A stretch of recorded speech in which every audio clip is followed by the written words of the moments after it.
Welcome to Delectable Collectibles, the collectibles show where we show you the most delectable of collectibles. I'm James Michael, your host for today. We're here in Santa Clarita, California, checking out Paper Hero Comics. Let's head inside and see what they have.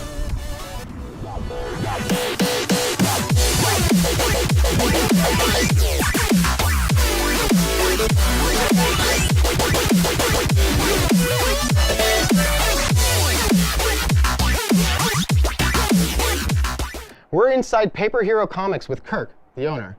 Why don't you tell us a little bit about your store? We have been servicing the community of Santa Clarita for 9 years, coming up on 10 in a couple of months. We specialize in comic books, graded and ungraded, so raw and slabbed. We also do collectible cards, Magic, Yu-Gi-Oh, and other various card games. Awesome. And for the viewers that aren't sure what graded and ungraded means, do you mind clarifying that for us? Sure. A graded comic, or a raw comic, is basically a comic you can pick up off the shelf and you flip through and you can read.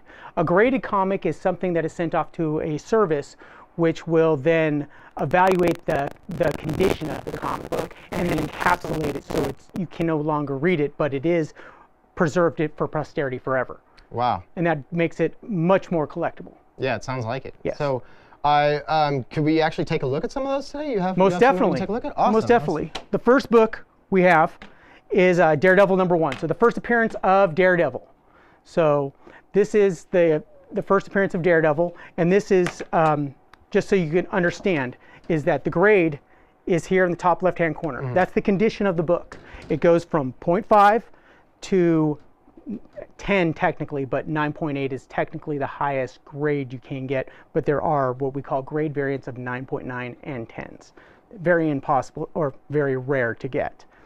And this is the first appearance of Daredevil when he still has his yellow and red costume. Nice, the original costume. Yes. Very cool, very cool. So what makes this so special is it's the very first appearance of him. When did this come out? Actually, which is funny, it says right here, 1964. Nice. Yes. So, first appearance comics, which we also call key issues. So the key issue is when the superhero first appears in its universe. So be it Marvel, DC, Walking Dead, those are all what we call key issues. And that is what most collectors look for in comic book investing, is the key issue. That's really awesome. Can you tell me how many comics are in this particular series? In this particular series, I think they're up into the 800s. So it's one of the first Marvel comics that's getting close to, but Amazing Spider-Man is going to be the first that reaches 1,000. But recently, Action Comics just reached 1,000. And that's the first comic ever in the history of comics to reach that many issues.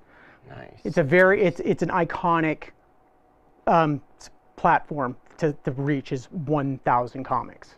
Awesome. You mentioned earlier that some of the comics reach very high ratings, around 9 and 9.5. Have you ever carried any of those comics here in the store? Oh yeah, I do have 9.8s in stock all the time.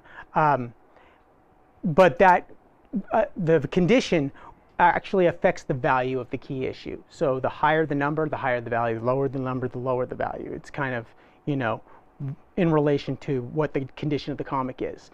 And that's all personal preference to the collector of what condition they want that comic book in. Some people just want to own this because it's very hard to find. Others are like, well, I own this, but I want a better copy. So the reason it has conditioned labels is for the customer itself or the collector. So, how do you get a hold of all these amazing comics? Originally, my inventory was my personal stock. Now I have collectors from all over coming in and selling me certain issues, which can be a problem sometimes because people think they have thousands or millions of dollars, and I'm the one that has to break it to them that they only have one comic that is of value that I'm interested in for whatever reason it is. So the only way I really get comics is by going to shows or people bringing me stuff from their collection or stuff that they've come across at garage sales sometimes. Garage sales are a huge boon for people in the collectibles. I'm not saying everyone should run out and go to garage sales, but there are some really, if you know what you're looking for, there are some huge key issues. Example, this one was found at a garage sale, Silver Surfer #1. Nice. This was found at a garage sale. A guy found it, and he bought it from a lady. He was really cool, though. Lady was going to sell it to him for $2. He ended up buying it for 50. So, I mean, he was generous enough to say, no, this book is worth something. And then he brought it to me, and then I purchased it from him, sent it off, and I graded it. How much did you purchase it from him when he brought it in? I believe I purchased this book for $75 at the time. Oh, cool. So he still made a little bit of a cash off his investment. That's awesome. Yeah. That's awesome. The way most stores will do their own way of how they do how they buy comic books, but we try to be as fair as possible and as honest as possible and as transparent as possible, so that there's no animosity or thinking you got ripped off or I ripped you off, because that's the worst thing you can do to a customer. Oh, even if it's absolutely, only one time. Yeah, and you know, I see that you take more steps with it once you collect them by getting them graded. So what would a comic like this sell for, this 6.0 Silver Surfer comic? I think the Silver Surfer right now, because of the Infinity War, the Infinity War movie, there's the potential that they want to put Silver Surfer in the movie. It's tied up with Sony Studios getting the rights. And it has caused it to have what we call a bubble, that people are purchasing it for more than collector value in anticipation that the character will make an appearance in the movie and then become hugely popular. But this is not Silver Surfer's first appearance. Yeah. It's his first ongoing series.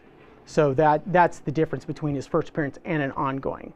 But it's still a key issue. Have you had the pleasure of holding on to a first appearance? Of Silver Surfer? Yeah. As a matter of fact, we do have one right here. Awesome.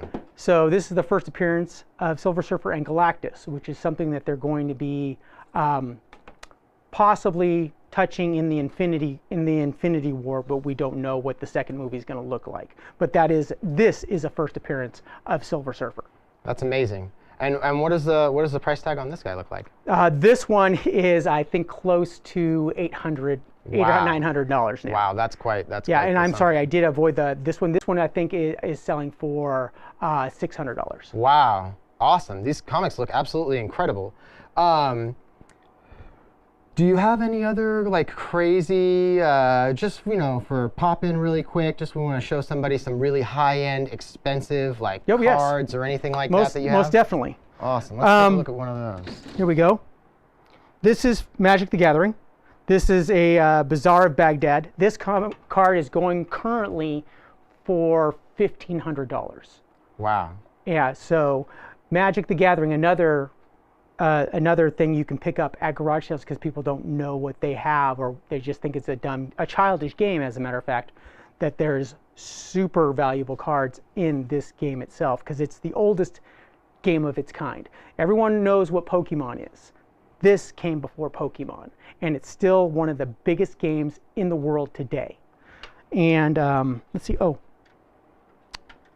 Library of Alexandria, another $1,500 card. Again, older set. Actually, I believe it's the same set, Arabian Nights.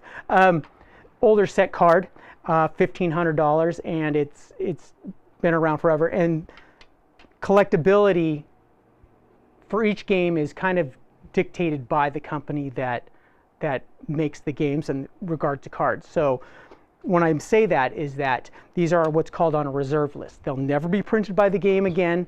They're never going to make any more of these cards. This is it. They'll never be made again.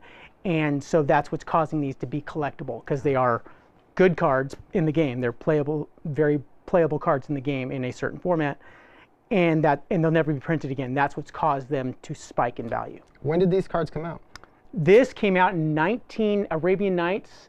So the game started in '92, if I believe, because it was just after I graduated high school. And I want to say that Arabian Nights is probably around '93, '94. Oh, wow. So, wow, these cards are in seriously incredible condition for being around. These for are, so and long. again, condition and collectability are both kind of hand in hand. The better the condition of the item you're collecting is going to have a higher price than one that's in worse condition. Kurt, thank you so much for showing us these absolutely amazing pieces. Can you tell us where the audience might be able to find these? Yes, we're located at 26771 Bouquet Canyon at the corner of Bouquet and Seco in Santa Clarita. Awesome. All right, guys. Well, there it is. If you want to grab one of these absolutely amazing pieces before they disappear for good, this is where you got to get them.